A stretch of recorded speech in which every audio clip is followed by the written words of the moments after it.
فاتحہ۔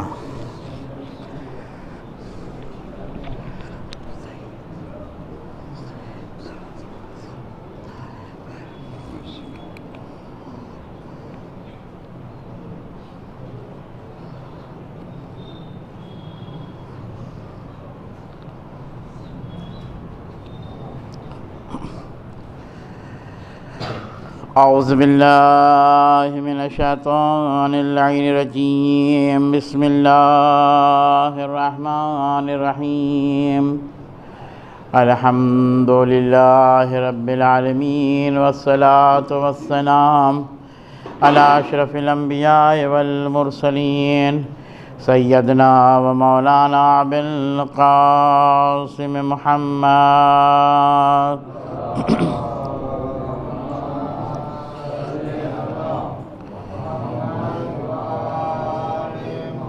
وآلہ الطیبین الطاہرین المعصومین المظلومین، ولعنۃ اللہ علی اعدائہم اجمعین، اما بعد فقد قال اللہ تعالی فی کتابہ المجید وہو قولہ الصادقین وقولہ الحق۔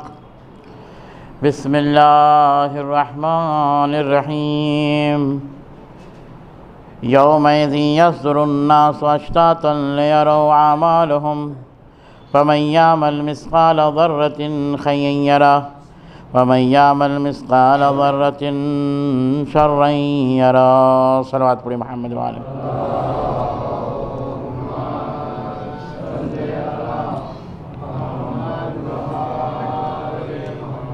آپ تمام حضرات سے التماس ایک مرتبہ سورہ حمد اور 3 مرتبہ سورہ اخلاص کی تلاوت فرما کر مولانا ڈاکٹر قلب صادق صاحب اور مرحوم شہید محسن فقری اور مرحوم غلام حسین ابن حاجی علی بھائی نامدار، مرحوم حسین علی ابن چھگن بھائی راجانی اور کل مرحوم مومن مومنات کی روح کو ایصال فرمائیں۔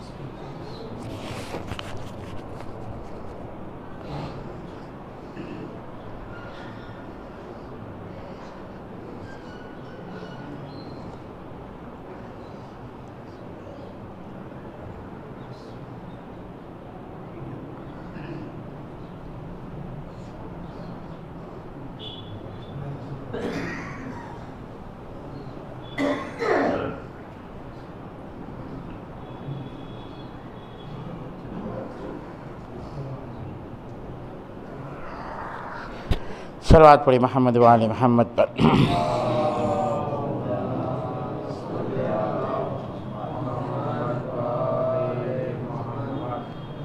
برادران عزیز، جس آیہ کریمہ کو میں نے اپنی مجلس کا عنوان قرار دیا ہے ایصال ثواب کے لیے، بہرحال وہ شخصیت محتاج تعارف نہیں ہے۔ بہرحال سب سے پہلے آیہ کریمہ میں پروردگار عالم اپنے حبیب حضرت محمد مصطفیٰ صلی اللہ علیہ وآلہ وسلم کے ذریعے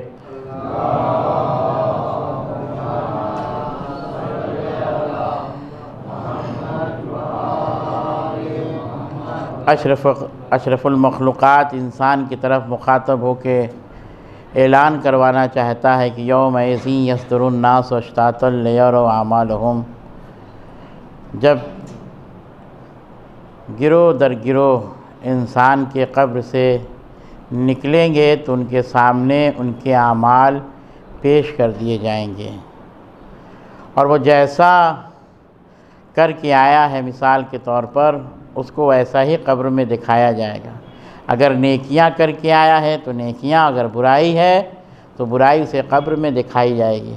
بہرحال ایصال ثواب کی مجلس ہے، اور بالخصوص ایک عالم کی مجلس ہے، اور اس کے ساتھ کچھ مومنین کی بھی ایصال ثواب کی مجلس ہے، مگر مجھے تذکرہ عالم کے سلسلے میں کرنا ہے، کیونکہ عالم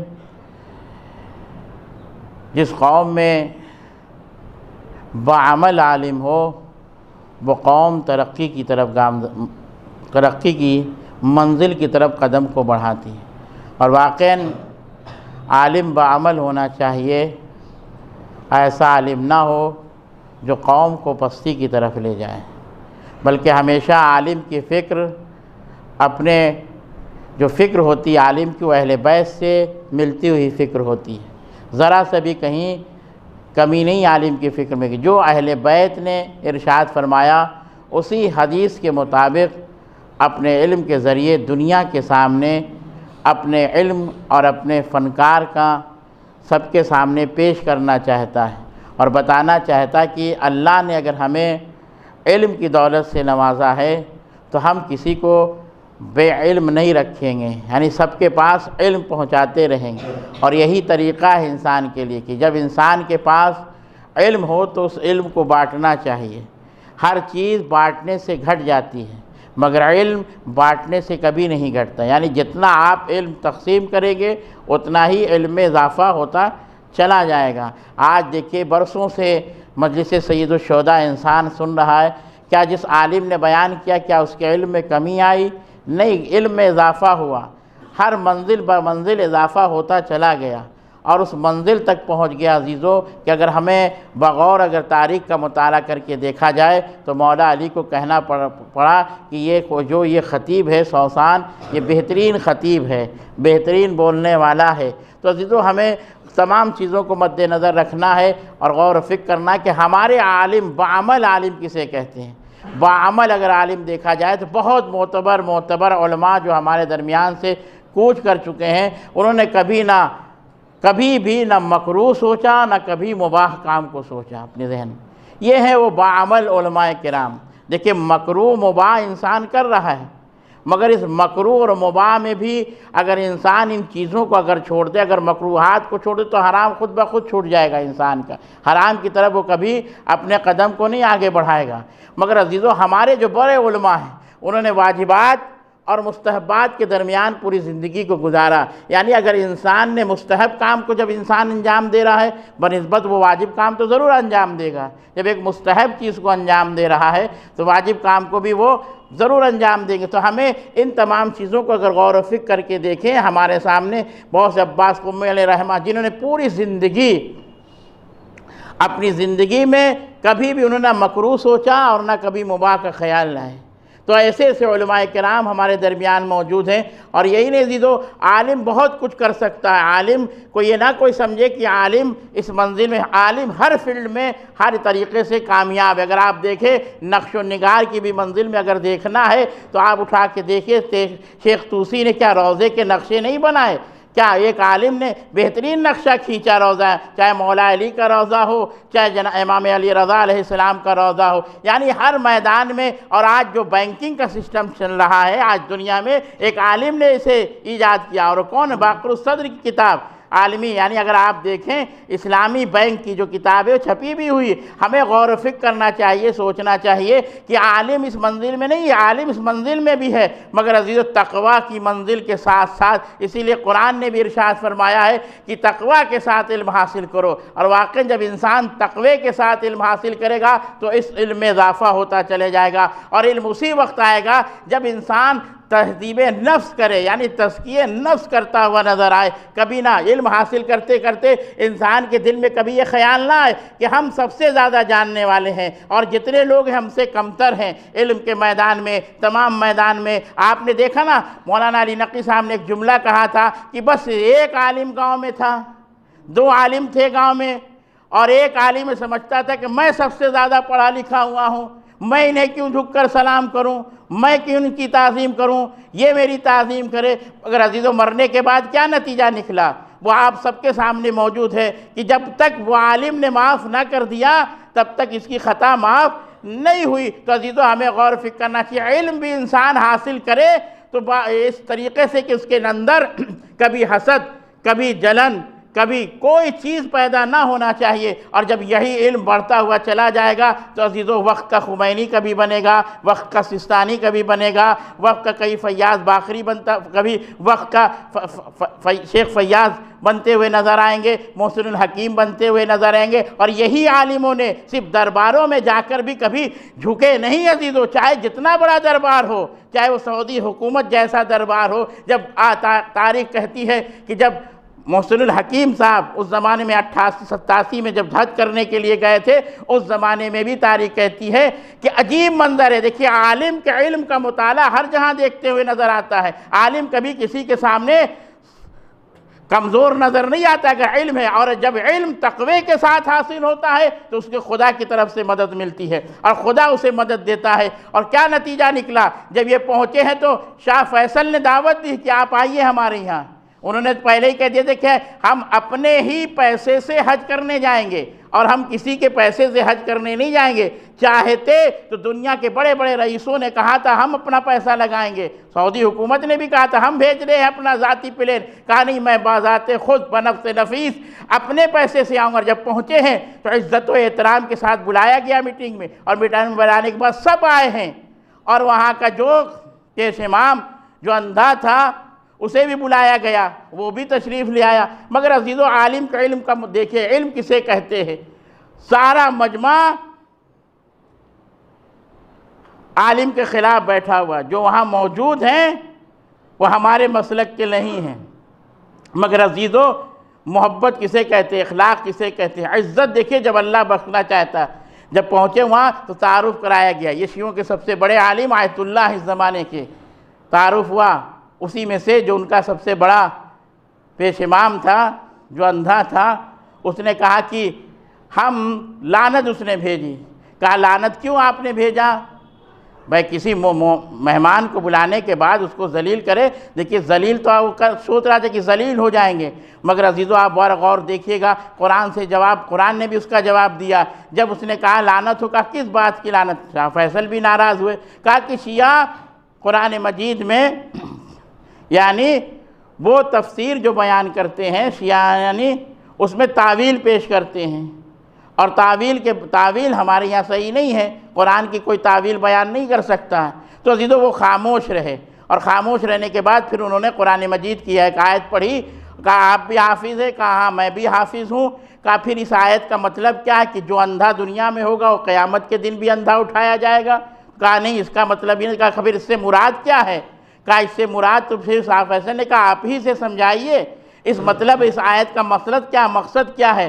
کہا کہ جو دنیا میں اندھا ہے وہ آخرت میں بھی اندھا اٹھایا جائے گا، مطلب یہی آیت کا۔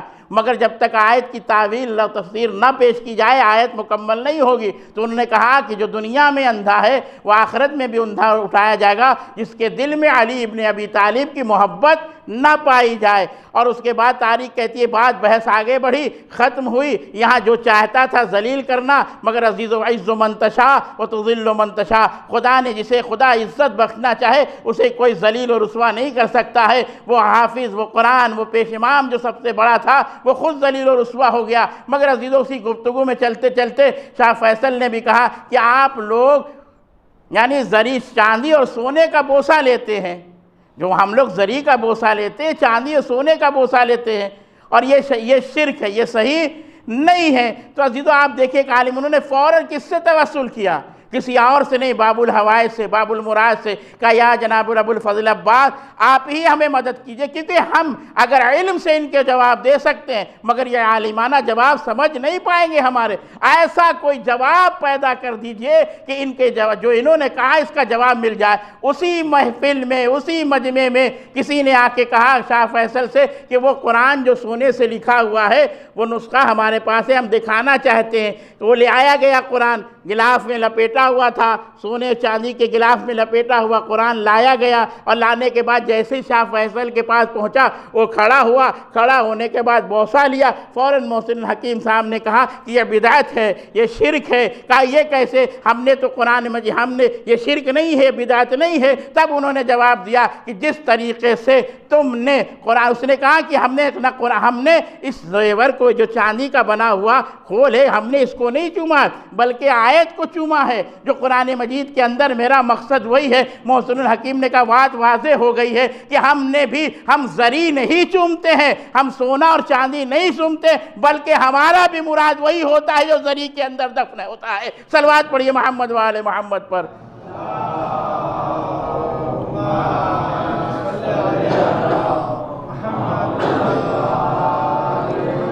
تو عزیزو ہمیں عالم بعمل جب ہو عالم تو اسے کسی دنیا کی کسی بھی بڑی سی بڑی طاقت سے کوئی خوف نہیں کھاتا، اور اپنا جواب دے کر دنیا کے سامنے فتح کا اعلان کرتے ہوئے اپنے ملک واپس آ جاتا ہے۔ تو عزیزو ہمیں غور، تمام علماء کرام ہمارے دیکھیے بڑے سے بڑے علماء کس طریقے سے اپنی زندگی کو گزارا۔ اردبیلی کا پورا مشہور معروف واقعہ ہے کہ جب وہ نماز صبح کے لیے اٹھے اذان کے وقت یا نماز شب کے لیے اٹھے، تو انہوں نے جیسے کنویں ڈول ڈالا نجف اشرف کے کنویں میں، مولا کے روضے میں، اور جیسے ہی ڈول کو کھینچا تو اس میں سونا اور چاندی نظر آنے لگا۔ اردبیلی نے اسے پھینک دیا کنویں کے اندر، پھر دوبارہ ڈالا، پھر کھینچا، پھر نکل آیا۔ تب انہوں نے کیا کہا؟ اے پروردگار، مجھے زیورات نہیں چاہیے، مجھے سونے چاندی کے سکے نہیں چاہیے، مجھے وضو کے لیے صرف پانی چاہیے۔ تو عزیزو ہمیں غور و فکر کرنا اور ہمیں سوچنا ہے کہ واقعاً جب عالم اس دنیا سے کوچ کرتا ہے تو ایک بہت بڑا اس دین میں شگافت پڑ جاتا ہے، اور واقعاً عالم کا مرنا یا اور وہ عالم جو بعمل عالم ہو، با تقوی عالم ہو، اور جو پوری دنیا میں اپنے کام کو دنیا کے سامنے پیش کیا ہے۔ جیسے مولانا غلام عسکری صاحب نے آج جو شمع علم کو روشن کیا، کیا اس کی شمع بجھ گئی، گل ہو گئی؟ نہیں عزیزو، جس مکتب سے قرآن کی صدا بلند ہوتی ہوگی وہ سارا ثواب مولانا غلام عسکری صاحب کو ملتا۔ اور جتنے بھی ڈاکٹر بن کر ایرا میڈیکل کالج سے نکل رہے ہوں گے، چاہے شیعہ ہو چاہے کسی مذہب کا ہو، اس کا ثواب کسے پہنچ رہا ہوگا؟ مولانا کلب صادق صاحب کو۔ یا یونیٹی میں جو معصوم اور غریب بچے پڑھ کے نکل رہے، اس کا ثواب کسے مل رہا ہے؟ کلب صادق صاحب کو مل رہا ہے۔ تو عزیزو ہمیں غور فکر کرنا چاہیے، سوچنا چاہیے۔ انہوں نے تو عمل ان کے سامنے جب پیش کیا گیا ہوگا، عمل ساری دنیا کے سامنے پیش کیا جائے گا، مگر ان کے جب عمل کو پیش کیا جائے گا تو ساری دنیا نہیں بلکہ فرشتے بھی دیکھیں گے کہ یہ تو کوئی علم کی شمع جلا کے آیا ہے، علم کی روشنی پھیلا کے آیا ہے، یہ تو حدیث اور روایت و قرآن کی بتائے ہوئے راستے پر اس نے عمل کیا ہے۔ تو عزیزو ہمیں بھی غور و فکر کرنا چاہیے اور سوچنا چاہیے کہ ہر مقام پر علم کی شمع ہمیں روشن کرنا ہے۔ عزیزو اسی علم کی شمع کو اگر آپ روشن کرتے چلے جائیں گے تو بہت سی چیزیں ہمارے سامنے آشکار ہوں گی۔ اسی لیے مولانا کلب صادق صاحب کا ایک بہت بڑا جسے علم کہتے کسے، وہ مثال دیتے ہیں کہ آتنکوادی کہتے کسے ہیں، ان کی مثال ہے۔ کہنے لگے بس سے لوگ جا رہے تھے، پتہ لگا ایک بڑا خراب علاقے سے گزر رہے ہیں، اور اسی لوگ ڈر رہے تھے، خوف کھا رہے تھے کہ ابھی کوئی نہ کوئی بس پر حملہ کرے گا، اور یہ آگے بڑھی بس اور روک دی گئی۔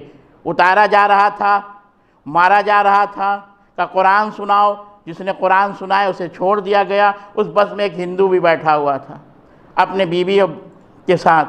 اب وہ خوف کھانے لگا کہ اب تو ہمارا نمبر ہے، ہمیں قرآن تو آتا ہی نہیں، کچھ نہیں آتا ہے، اب تو ہم مار دیے جائیں گے۔ مگر مسلمان بھی مارے گئے، کچھ ہندو بھی مارے گئے۔ مگر عزیزو جب وہ اترے، وہ شخص اترا جو ہندو، اس نے جب اس کا نمبر آیا، آتنکوادیوں نے کہا کہ قرآن سنا، تو اس نے قرآن نہ سنا کر گیتا سنانا شروع کر دیا۔ اور جب گیتا سنایا تو کہا تم نے سب سے بہترین قرآن پڑھا ہے۔ تو عزیزو آپ پتہ لگ گیا کہ جو اپنے کو مسلمان کہہ رہے ہیں اس سے پتہ یہ چلتا ہے کہ انہیں قرآن نہیں یاد تھا۔ اگر قرآن یاد ہوتا تو یہ گیتا کا جو شلوک پڑھ رہا تھا اسے مار دیا جاتا۔ مگر عزیزو جب علم انسان کے پاس ہوتا ہے اور جب علم انسان کے پاس پہنچے گا تو عزیزو ہر چیز زیر قدم نظر آئے گی۔ اسی لیے عزیزو چاہے وہ ایران کی سرزمین پر آپ دیکھ لیجئے، اتنا بڑی حکومت کو قائم کر لینا سب کے بس کی بات نہیں ہے، مگر آیت اللہ خمینی نے علم کے شاہکار کو اپنے سامنے علم رکھا، اللہ کے سامنے اپنا تقوی رکھا، اور رکھنے کے بعد اتنی بڑی حکومت کو ایسے پلٹ دیا کہ دنیا دیکھتی رہ گئی۔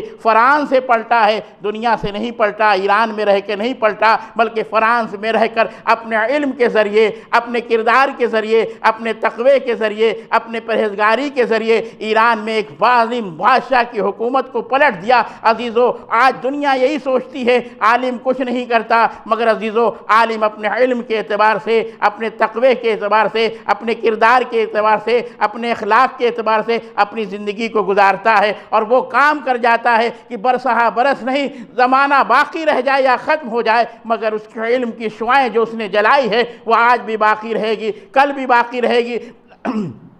مولانا غلام عسکری صاحب کے انتقال کے برسوں گزر گئے، مگر عزیزو کبھی کسی نے کہا علم کی شمع خم ہو گئی، قرآن کی تلاوتیں کم ہو گئی؟ نہیں عزیزو، جب قرآن کی تلاوتیں جس بھی گاؤں اور علاقے سے اب قرآن کی صدا بلند ہوگی اور بچہ پڑھتا ہوا نظر آئے گا تو دنیا یہی کہے گی یہ مکتب کی دین ہے، یہ مکاتب کی دین ہے، یہ تنظیم المکاتب کی دین ہے۔ تو عزیزو، اور یہی نہیں، اگر حاجی ناجی صاحب نے جو کام انجام دیا ہے، جو کتابیں لکھی ہیں، جو تفسیر بیان کیا ہے، جو قرآن کا ترجمہ کیا ہے، اور جو انہوں نے تاریخ لکھی ہے، کیا وہ باقی نہیں ہے؟ آج حاجی ناجی صاحب کو مرے زمانہ گزر گیا۔ صلوات پڑھے محمد والے محمد پر۔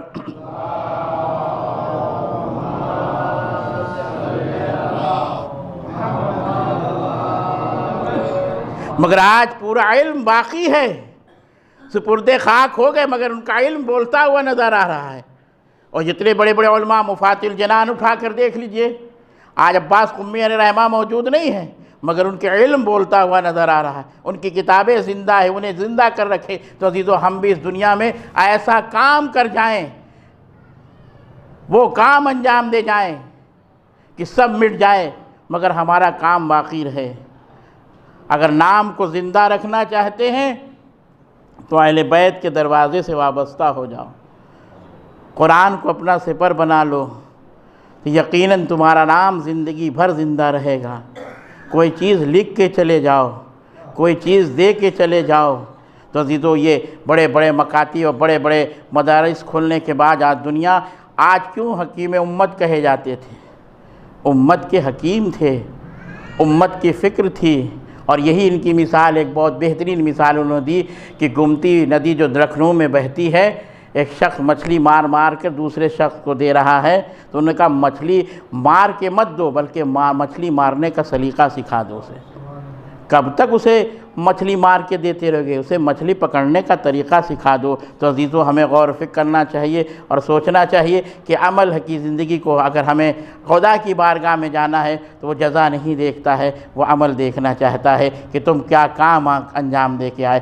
چاہتا تو خدا آیت کے ذریعے اعمال کے بدلے جزا کا لفظ استعمال کرتا، مگر عزیزو، خدا نے اعمال کے ذریعے دنیا کو پیغام دیا ہے، اور ہمارے بڑے علماء نے ہمیں ایک درس دیا کہ دیکھو دنیا میں آج جو تم باقی ہو، آج جو تمہارے سامنے بڑی بڑی حکومتیں تمہیں زیر کرنا چاہتی ہیں، اس لیے تمہیں زیر نہیں کرنا چاہتی کہ تمہارے سامنے وقت کا نائب موجود ہے، امام کا ایک نائب تمہارے درمیان ہم نے چھوڑ دیا، آج ہم اسی کے ذریعے چل رہے ہیں۔ آج ایران میں جو محسن شہید کیے گئے ہیں، جو عزیزو آج اگر ان کی تاریخ اٹھا کر انسان دیکھے، واقعی بہترین انسان تھا۔ آج رہبر معظم ان کے بارے میں فقرہ انجام دینے کہ ہمارے لیے ایک بہت بڑا سرمایہ جو تھا وہ ہمارے سامنے سے ختم کر دیا گیا اس سرمایہ سے، اور انہوں نے بیان دیا کہ ہم اسے چھوڑیں گے نہیں۔ عزیزو، بس آپ غور فکر، یہ شہید کا خون رائگاں نہیں جاتا ہے۔ ابھی سال نہیں گزرے تھے نا، اتنی بڑی بلا اور آفتیں آئی ہیں۔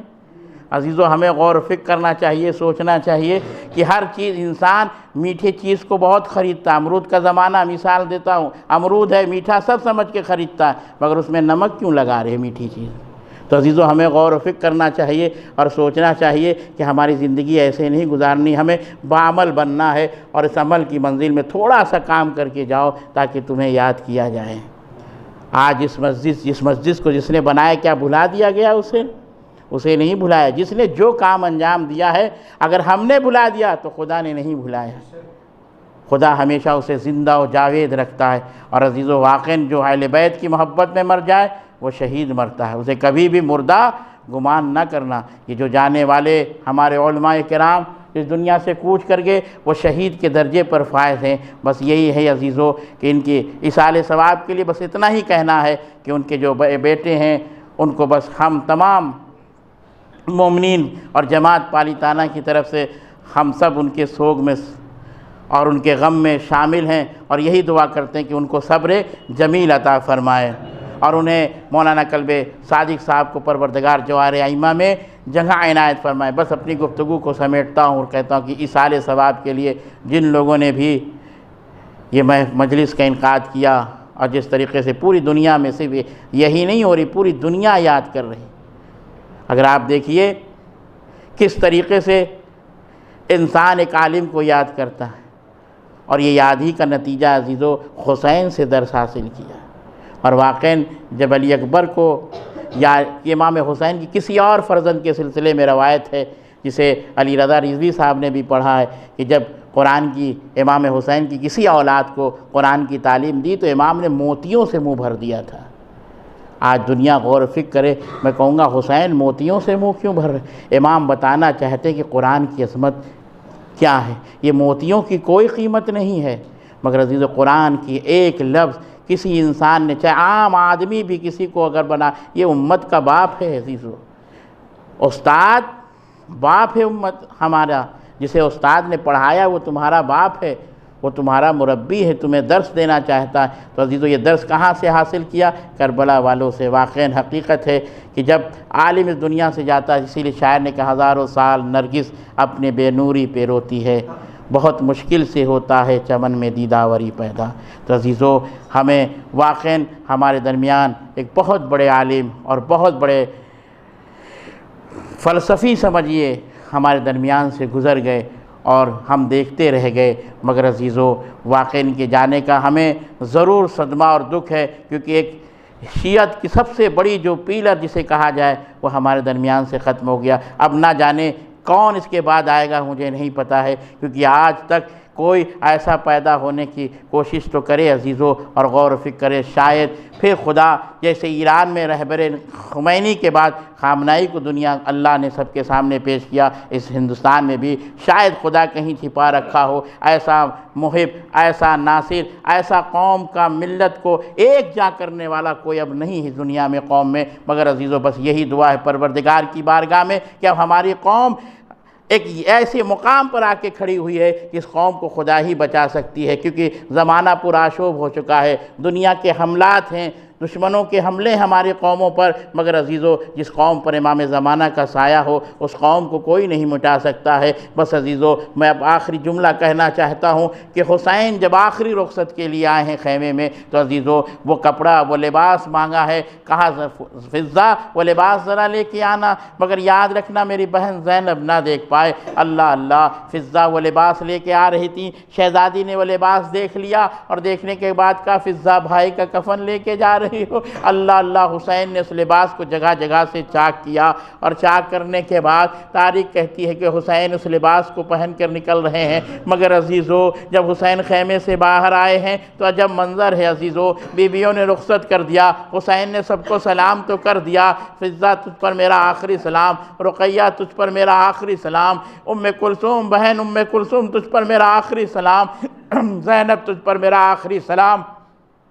ہر ایک کو حسین نے رخصت تو کر لیا، مگر عزیز و تاریخ کہتی ہے کہ حسین جیسے خیمے سے باہر نکلے، اپنے گھوڑے پر سوار ہوئے تو گھوڑے نے حرکت نہیں کی ہے۔ حسین نے بڑھ کر اپنے رہوار سے کہا، اے رہوار بس آخری بار ہے، اب حسین تجھ پر سوار نہیں ہونے والا ہے، مگر بے زبانی نے گھوڑے نے ایک بار سر کو بلند کیا، کہا آقا آپ کے سینے پہ سونے والی بچی میرے سموں سے لپٹی ہوئی ہے۔ اللہ اللہ، حسین عرض کربلا پر اترے، سکینہ کو سینے سے لگایا، سکینہ نے رخصت تو کر دیا، مگر حسین جب مقتل میں آئے ہیں تو عجیب منظر ہے عزیزو، کبھی حسین جب حملہ کر کے آگے بڑھتے ہیں، کبھی حبیب کے لاشے کے قریب آ کے کہتے ہیں حبیب اپنے دوست کی جنگ تو دیکھو کربلا میں، اور یہ کہہ کے حملہ کرتے ہیں دشمنوں تم نے میرے بچپن کے دوست حبیب کو شہید کر دیا۔ کبھی علی اکبر کے قریب آئے، کہا بیٹا اکبر اپنے بابا کی جنگ دیکھو، کبھی قاسم کے قریب آئے، کبھی اون محمد کے قریب آئے، کبھی لڑتے لڑتے فرات کے قریب آ کے کہتے عباس اٹھو حسین کی جنگ دیکھو۔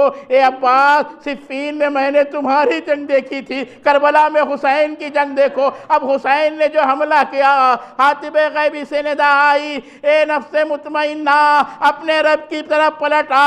حسین نے تلوار کو نیام میں رکھی، باغی ہوئی فوج سمٹی، کسی نے پتھر مارے، کسی نے نیزے مارے، ہائے زہرا کا لال پشتے پر سے زمین کربلا کی طرف چلا۔ اسی لیے امام زمانہ زیارت ناہیہ میں کہتے ہیں سلام ہو اس جد مظلوم کربلا پر کہ جس کا جنازہ نہ زین پہ تھا نہ زمین پہ تھا۔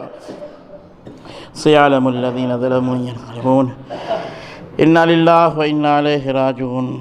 اللہم انی اسألک بحق محمد وانت المحمود وبحق علی وانت العلا وبحق فاطمہ وانت فاطر السماوات والارض وبحق الحسن وانت المحسن وبحق الحسین وانت القدیم الاحسان وبحق العائمۃ الطاہر من ذریۃ الحسین علیہم السلام۔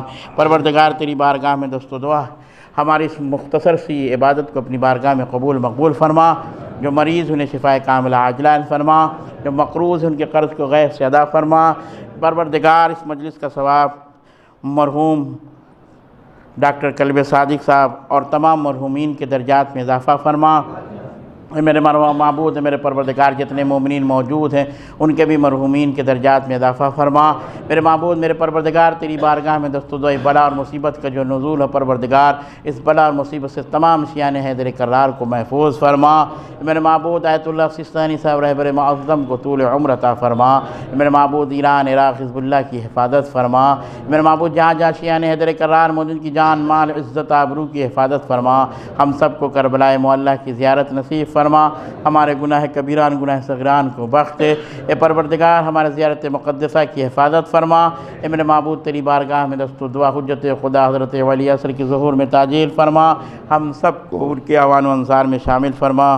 تقبل منی انک انت السمیع العلیم۔ بسم اللہ الرحمن الرحیم۔ آپ سب کے حضرات ایک مرتبہ سورہ حمد اور 3 مرتبہ سورہ اخلاص کی تلاوت فرما کر مولانا ڈاکٹر کلب صادق صاحب اور مرحوم شہید محسن فخری اور مرحوم غلام حسین ابن حاجی علی بھائی نامدار اور مرحوم حسین علی ابن چھگن بھائی راجانی اور کل مرحوم مومن مومنات کی روح کو ایثار فرما۔